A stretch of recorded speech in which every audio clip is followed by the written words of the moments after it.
The questions they never answered. Unanswered questions, what they couldn't explain. By 2014, the case of Phoebe Handsjuk had gone cold in the official sense. The coroner's ruling of accidental death stood as the final word for authorities. But behind the scenes, among journalists, former detectives, and the public, doubt only grew. Let's look at what still didn't add up. Closed lock with key 1. The door that didn't slam. According to CCTV footage, Phoebe re-entered the building around 6:51 p.m. She was seen swaying, her balance compromised, clearly under the influence. Around 7 p.m., the key fob for apartment 1201, the one she shared with Anthony, was used. Anthony says he was at work during this time. So, if Phoebe entered the apartment, who used the fob?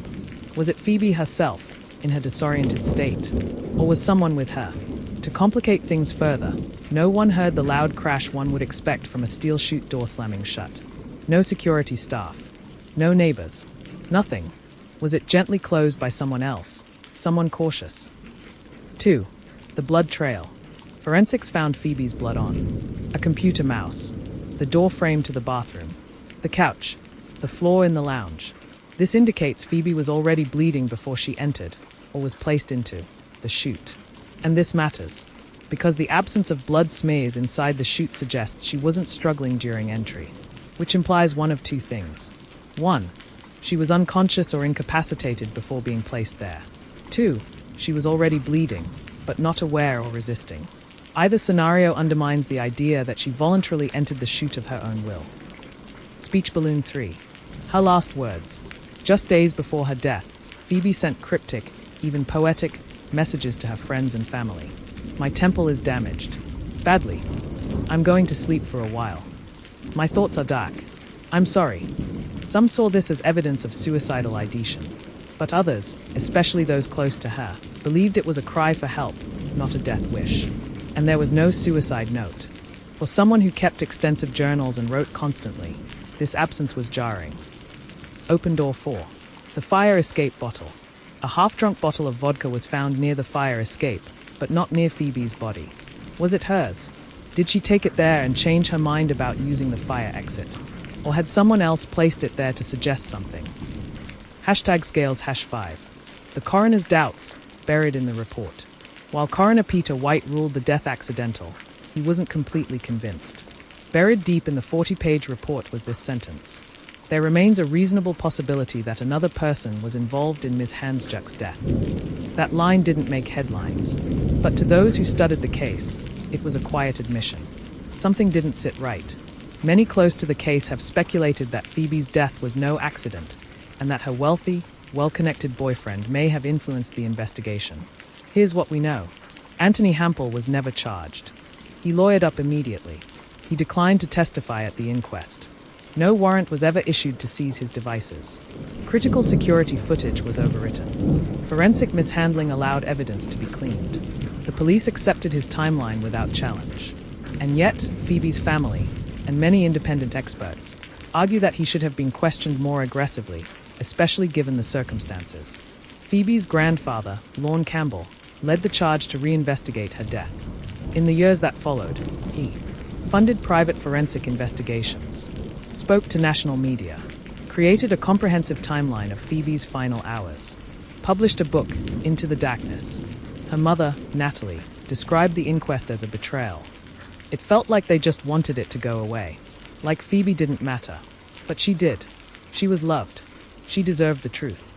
Their battle continues, not just for Phoebe, but for anyone failed by the system.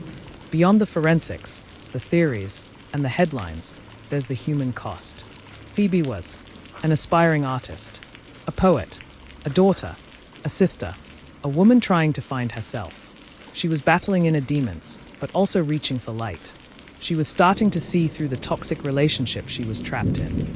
She was making plans to leave. And then, suddenly, she was gone. Not from illness, not from suicide, but from something much darker, something that still lacks a name. 12 years. No answers. A young life, silenced in a garbage chute. They called it misadventure. But was it something else? White right pointing backhand index if you believe this case deserves justice. Like, share, and comment below. As the initial coroner's report might be made its way finally brings Phoebe's story back Phoebe's into the family remained deeply unsettled. Don't forget to see official cause of death hub for more unsolved cases and hidden clashed with what their instincts told them. Her grandfather, Lorne Campbell, a former detective with decades of experience, couldn't reconcile the idea that Phoebe would voluntarily enter a garbage chute in pitch darkness, inebriated and barefoot. Campbell began working his own angles, following leads, analyzing available forensic material, and asking uncomfortable questions. He consulted with outside experts and discovered that a fall like Phoebe's would not only be physically improbable, but logistically complex. Could a disoriented 24-year-old woman, nearly 3 times over the legal blood alcohol limit, really have climbed into the tight, elevated trash chute opening on her own? To test the theory, Campbell tried replicating the act. The physical mechanics required to hoist oneself up to the narrow hatch, open it, and maneuver into it without falling or resisting instinct were alarmingly difficult, even for someone sober and aware. This led the family to commission an independent forensic pathologist. That pathologist raised red flags too. Some injuries were consistent with a fall, but others, they argued, weren't. Why, for instance, were there bruises on her arms and wrists that didn't align with the fall's trajectory? Why were certain lacerations missing from areas where high-impact damage should have occurred? Most disturbingly, why was Phoebe's phone found in the apartment, if she had intended to leave? In a world where we take our phones everywhere, especially if in distress or disoriented, this detail stood out like a scream in the silence. One of the most haunting aspects of Phoebe's case wasn't found in a photo or a toxicology report. It was hidden in the security footage, or more precisely, what wasn't there. The CCTV system of the luxury Balencea Apartments was state-of-the-art. The entryway, hallways, elevators, every movement was recorded, time-stamped, and logged. Yet from 12:03 p.m. to 12:04 p.m. on the day of her death, there was a mysterious gap in the recordings. A full 1-minute black void, an eternity when trying to reconstruct a precise timeline. Could this be a glitch, a coincidence, or something more intentional? Some theorize that this minute might have been manually deleted, but doing so would require someone with system access or knowledge. At the time, the apartment building's systems were maintained by contracted security, and multiple individuals had partial access. But proving deliberate tampering was elusive. Phoebe's last confirmed movements, seen earlier that morning, didn't align with someone preparing to take their own life. She had fed her cat, made plans with friends, and even opened a bottle of wine, later found unconsumed on the kitchen counter. What happened in that missing minute? What sounds filled the apartment? Who came in or out? No one could answer that with certainty, but the gap became a chasm of doubt. To understand whether Phoebe may have taken her own life, or whether someone else may have played a role, the coroner's court undertook a psychological autopsy. This controversial tool attempts to piece together a person's mental state leading up to death through interviews, medical records, and behavior analysis. Phoebe's history was complicated. She had struggled with depression in the past and had been prescribed medication for mental health. But those who knew her best described her as vibrant, artistic, impulsive, and deeply loved. She had been trying to reclaim her life. After several stints in rehab and battles with alcohol and prescription medication, Phoebe was on a new course, writing, creating art, making plans. But the toxicology report from her death told a troubling story. Her blood alcohol content was 0.16%, and she had prescription drugs like Stilnox, Zolpidem, and others in her system. When taken together, especially in unprescribed doses, the combination could cause hallucinations, blackouts, or psychotic episodes. Could this mix have caused Phoebe to become confused, disoriented enough to mistake the garbage chute for something else? It's a theory the coroner entertained. But it wasn't enough for many, including Campbell and key forensic experts, who argued that even in such a state, the mechanics of entering that chute remained physically improbable. While many pieces of the puzzle remained fuzzy, one central figure emerged again and again: Anthony Hampel, Phoebe's boyfriend at the time. A prominent events promoter from a wealthy Melbourne family, Anthony was over a decade older than Phoebe.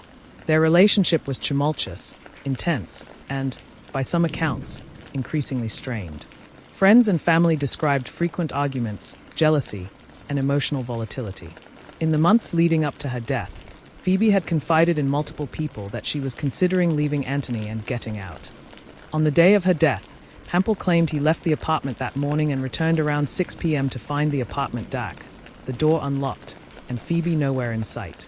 He told police he was unaware she had died until authorities contacted him after discovering the body.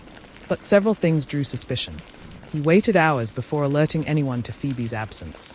And more troublingly, in the period between his return and the police arrival, he cleaned up the apartment, moved items, washed dishes, tidied the space. To Phoebe's family, that behavior wasn't grief, it was staging. Yet police did not declare him a suspect. They found no evidence of a struggle in the apartment. No witnesses placing him at the scene during the crucial window. No forensic smoking gun. Only questions, suspicions, and a lingering sense of unease. As the inquest wore on, a parade of experts weighed in. Crime scene analysts, forensic pathologists, psychologists, and law enforcement officials. But instead of consensus, the court was left with a litany of contradictions. One expert testified that the position of Phoebe's body suggested she fell feet first, indicating either a deliberate jump or careful entry. Another argued that the trauma to her leg, severe and clean, indicated it had been severed by the compactor blades, not by the fall itself, meaning she may have still been alive after the descent. Still others returned to the trash chute opening itself. 120 centimeters off the floor, it required crouching, lifting oneself up, and maneuvering with coordination. Not an easy task for someone intoxicated and under the influence of sedatives. Photos of the apartment also revealed a broken glass, blood on the keyboard, and a trail of blood droplets near the computer desk, none of which were definitively explained in court. If it was a suicide, why those elements? If it was an accident, how did she get in? And if it was murder, where was the evidence? On December 10, 2014, 4 years after Phoebe's death, the Victorian coroner delivered a long-awaited verdict. The court ruled that Phoebe Handsjuk's death was accidental, that she entered the garbage chute while disoriented from alcohol and prescription drugs and fell to her death. But the coroner stopped short of declaring it suicide. Nor was it ruled homicide. It was, legally speaking, a tragedy without a villain. An event with no criminal conclusion. To the media, it was a perplexing case.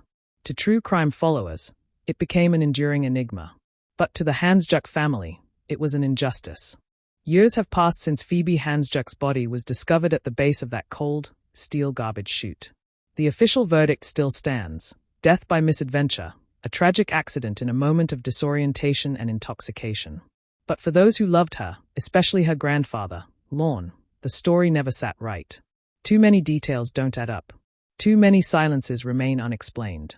The broken glass, the blood trail, the impossible act of entering that chute, none of it makes sense to a family that knew Phoebe better than any report ever could.